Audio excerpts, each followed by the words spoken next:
I need to keep reminding my wife who she is. Where am I? I sighed, looking over my book at my frazzled wife, Charlotte. Oh good, you're awake. This is our home. I dog-eared the page I was on and set it down. It's been our home for 20 years now, Charlotte. Who is Charlotte? That one simple question seemed to break whatever left of my heart. Every day I'd wake up with a molecule of optimism, only to be sorely reminded by Charlotte's condition, which always lurked like a shadow above us. I gently reached out to hold her hand and guided her to sit beside me on the couch. I tried to wrap my arm around her shoulder and she flinched, almost by instinct. It felt like a slap in my face. You are Charlotte, my wife of 23 years, I began, all too familiar with my monologue. You work as an independent interior designer and you're brilliant at it.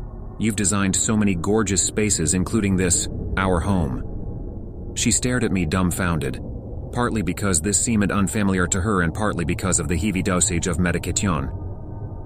No, Charlotte spoke, barely a whisper. No what, darling? I asked. She stared back at me, eyes brimming with tears. I'm not your wife. I need to leave.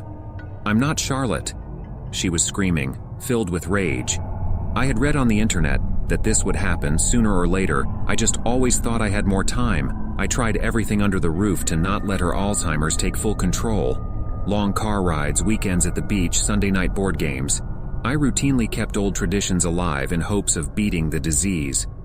I inched closer, trying to get her to calm down. She stood up too quickly, pulling herself away. Get away from me, I don't know you. I stood up, just as her legs began to wobble. Charlotte's breath got heavy, and I swooped in to catch her by the waist just as the medication put her to sleep again. I carried her back to the bedroom, tucked her in and kissed her forehead lightly.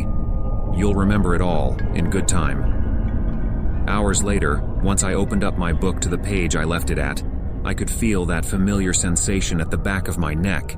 A prickly sensation, leaving me feeling hot and irritated. My conscience, reminding me that the woman in my bedroom will wake up once again, ask the same set of questions, and I'll have yet another chance to convince her that she is Charlotte, my wife, my dead wife that I lost many nights ago due to my drunk driving.